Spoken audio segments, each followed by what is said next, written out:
The rain had already started its slow tap dance on the picture window of Royal Jelly Records by the time Lena Morales arrived to open for the day.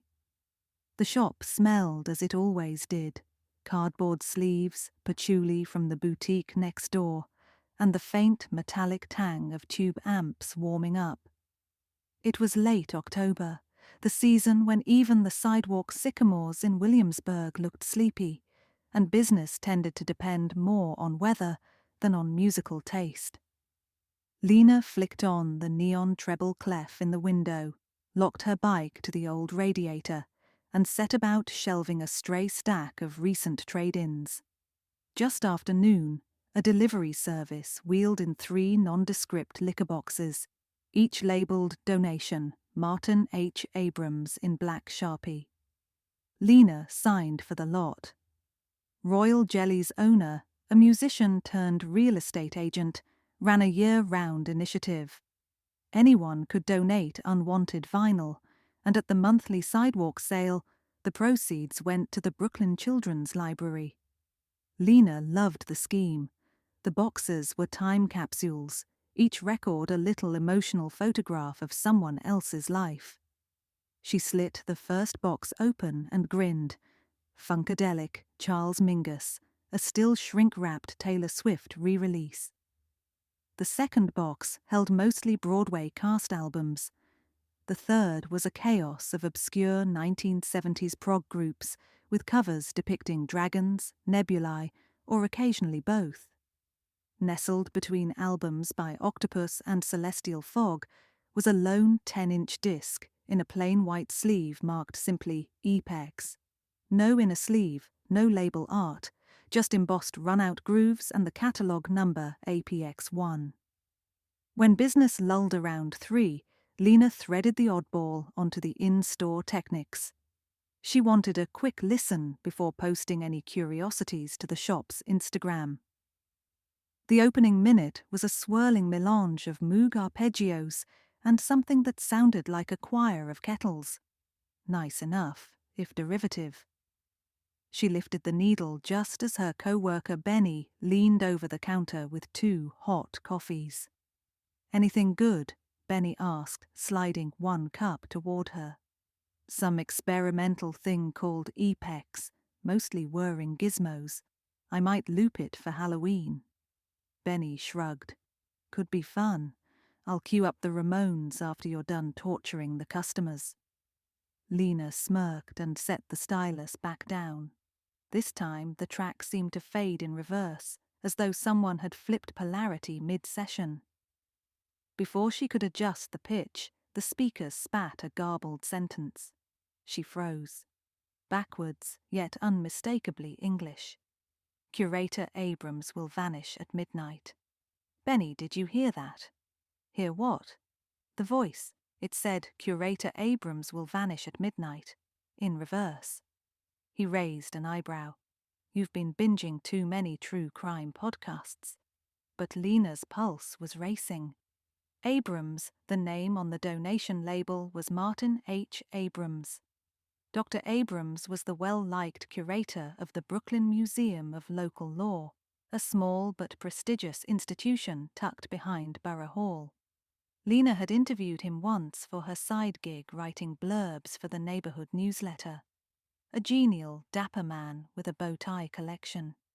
She gently back-cued the vinyl, reversed the platter with her fingertip, and listened again. The sentence was clear as glass, nestled among the synth drones. "Tell me you heard it that time," Lena demanded. Benny held up both hands. "Okay, that was creepy. Could be an Easter egg, or some avant-garde prank." Lena's curiosity burned brighter than her caution. She replayed the rest of the side, only swirling music. On the flip side, 3 minutes in, another reversed statement appeared. "Find the portrait of the red-winged owl." That was all. As twilight gathered, Lena locked the shop, slid the odd record into her tote, and biked toward the museum, the words echoing in her head like a broken intercom. She told herself she was being ridiculous, backwards messages were a staple of rock lore, probably coincidental. But she also knew cozy mysteries usually began with details dismissed as coincidence. The museum lobby smelled of polished marble and old paper. A security guard recognized her from her earlier article and waved her through to the public galleries, where Abrams was supervising the installation of a new exhibit. Brooklyn Oddities, 19th Century to Now. Crates of glass cases and taxidermy mounts were strewn about like chess pieces in mid-game. "Dr. Abrams," Lena called. The curator turned.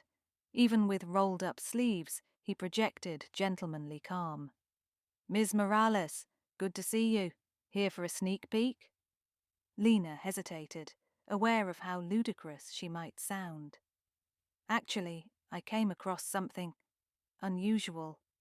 Do you know of an album called Epex?" He chuckled. "My cassette deck at home hasn't worked since '95. Afraid I'm not the audience.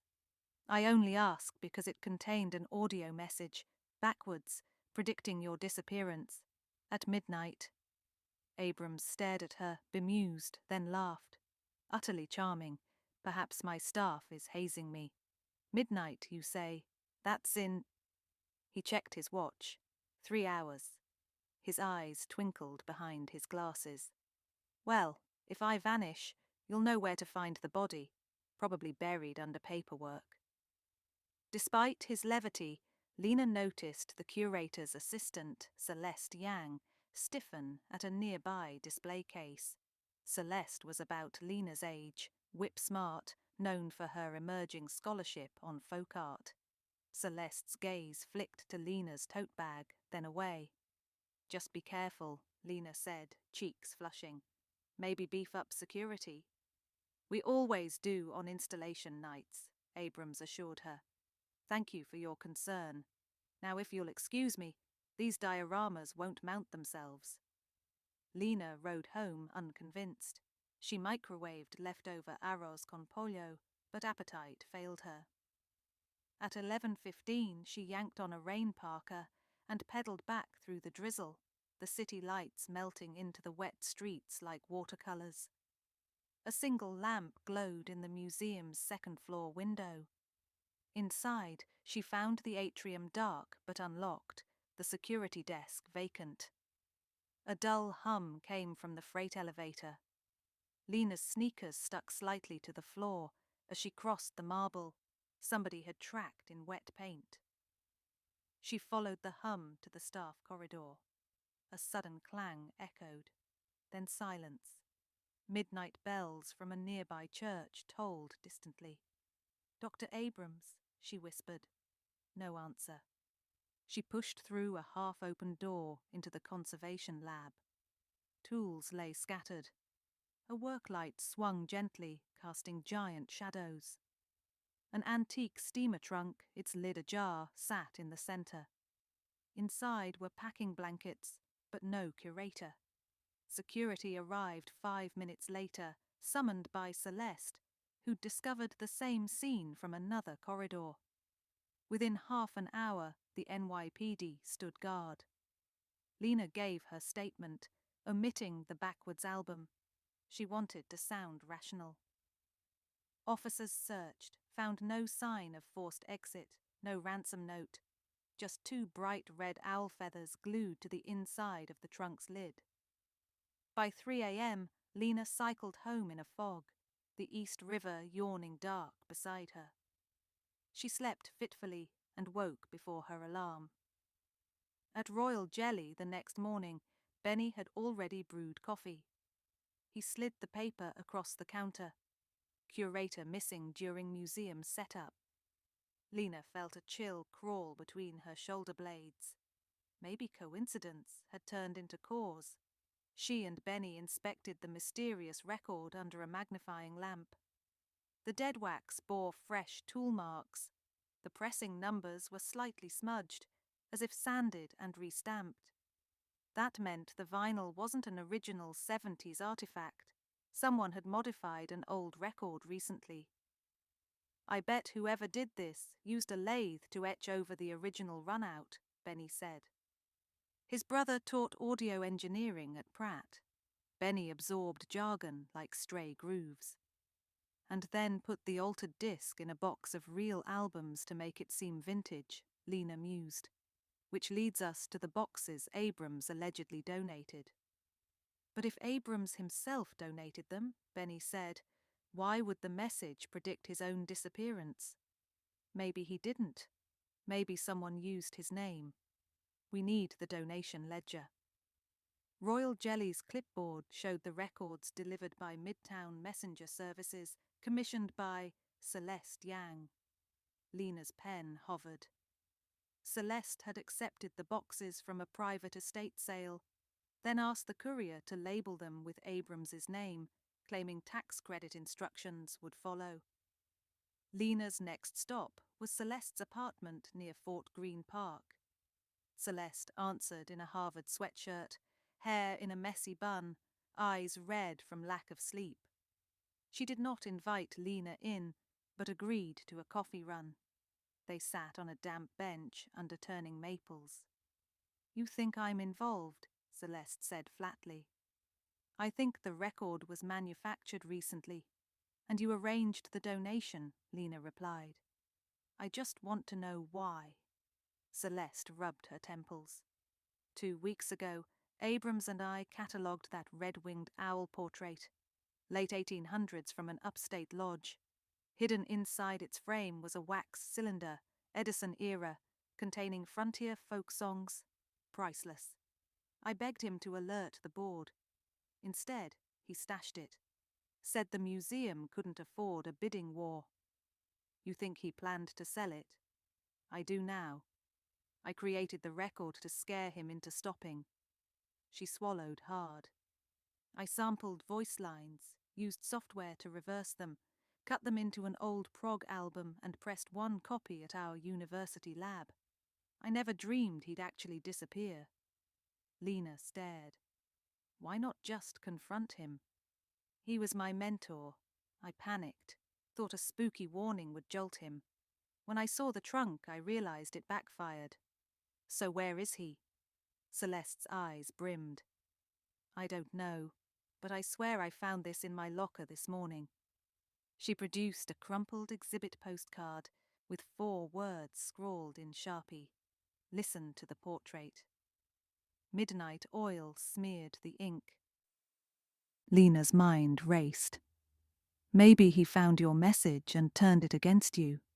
A disappearance distracts everyone from his actual theft. Celeste nodded slowly. We should inspect the owl portrait. The museum was closed for investigation, but Celeste had keys and an alibi. She'd been home since dawn, according to her roommate. The front tape barrier was easy enough to duck under at dusk when detectives wrapped for the day. In Gallery 4, the red-winged owl portrait hung amid lumberjacks and river scenes. Feathers of carmine paint fanned across the bird's chest, eerily luminous against a smoky forest backdrop. A low-wattage security lamp cast stark outlines. Celeste donned cotton gloves and lifted the frame from its hook. The backing board had been slit and resealed with conservation tape, which now hung loose. Inside, instead of a wax cylinder, sat a small Bluetooth speaker wired to a motion sensor. Celeste exhaled sharply. Hold on, Lena whispered. She propped the album Apex on the floor and rotated the frame toward its sensor. A soft click. The speaker crackled, playing a low drone, and then the same backwards voice filled the empty gallery. Curator Abrams will vanish at midnight. But it continued, inserting a sentence Lena hadn't heard on the vinyl. In the silence, follow the hiss. A faint hiss followed, like steam escaping. Lena's ears pricked. She pivoted slowly. The hiss wasn't recording artifact. It was real, somewhere near the floorboards behind a pedestal of antique snowshoes. She crouched. A narrow ventilation grate issued a steady whisper of air. basement, she said. Celeste located a service stairwell. The basement smelled of rust and centuries-old dust. Emergency lights glowed dimly. The hiss amplified into a cycling hum, a reel-to-reel tape deck, spools turning though no tape threaded. The deck sat atop a battered school desk in a small storeroom whose door bore a temporary cardboard placard, "Storage, O-Bin." Lena shook her head at the pun. O-Bin, vanish. A second later, the desk drawer slammed shut from inside the room. Celeste gasped. Lena pushed open the door. There, hunched amid crate towers, sat Martin Abrams, alive, though looking more frayed than his bow tie. He raised both hands, cheeks flushed. "Miss Morales, Celeste. I was going to reveal everything tomorrow morning," he said. "You saved me the trouble." Lena crossed her arms. "Reveal what? That you staged a disappearance and planted spooky clues to misdirect from a relic you planned to sell?" Abrams winced, as though disappointed by her cynicism. "I staged the disappearance, yes, but not to steal anything, to return something. Let me explain." Celeste scoffed, but Lena gestured for him to continue. "The auction houses have spies in every museum," Abrams began.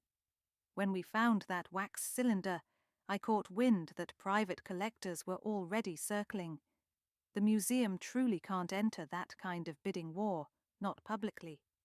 I intended to hide the cylinder among the donations, get it to the Children's Library's conservation department. They have donor grants for digitization. They'd preserve it beyond reach of profiteers. But when I realized Celeste was leaving me backwards warnings, ingenious, by the way, I saw an opportunity. A curator vanishes, press storms in. The board shutters the exhibition temporarily. All shipments on the docket, like 3 anonymous boxes, leave unnoticed. Tonight those boxes will arrive at the library." He sighed. "I came down here to wait out the initial panic. Unfortunately, the security protocols kicked in faster than anticipated. The trunk was the only hiding place before rounds. I dropped the owl feathers to hint at the truth." Celeste blinked. "You could have just told me." "I feared putting you in legal jeopardy," Abrams said softly. "Better you suspected me than shared liability." Lena mulled his words. "So where's the cylinder now?" Abrams pointed to the reel-to-reel deck. Inside its hollow core lay a foam-padded cavity with the small brown cylinder labelled 1891, Two Sisters, Catskill Range, intact. "But the police will collar you if you just stroll upstairs," Celeste argued. "They're already canvassing for suspects." "Which is why," Lena said, "we're going to unvanish you along with the truth. No private theatrics. Museums deserve transparency." Abrams looked chastened yet relieved. He nodded.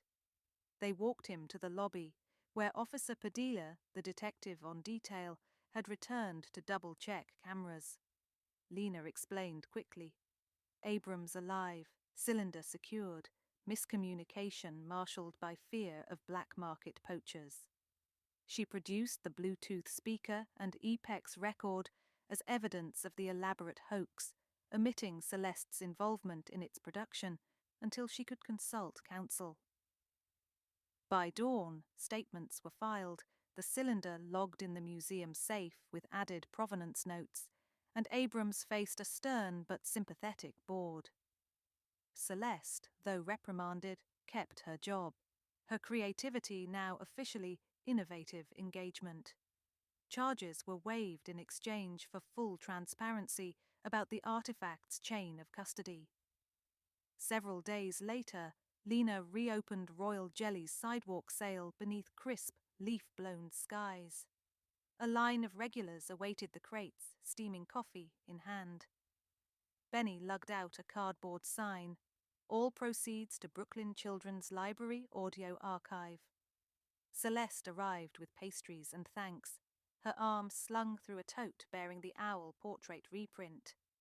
Abrams appeared too, carrying a freshly pressed LP, a remastered compilation of the wax cylinder recordings digitized for public domain release. He gifted the first copy to Lena. "Don't play it backward," he quipped. Lena laughed. "I might, just to keep you honest." He tipped his hat and melted into the crowd, free of both rumor and trunk. As afternoon light slanted across the sidewalk, Lena placed the Epex album into the 50-cent bargain bin. A teenage crate digger flipped past, paused, inspected the blank sleeve and asked, "Anything special about this one?" Lena winked. "Only if you're fluent in reverse." She handed him a pair of headphones and let the stylus drop, every groove now just harmless music, the mysteries tucked safely into history where they belonged.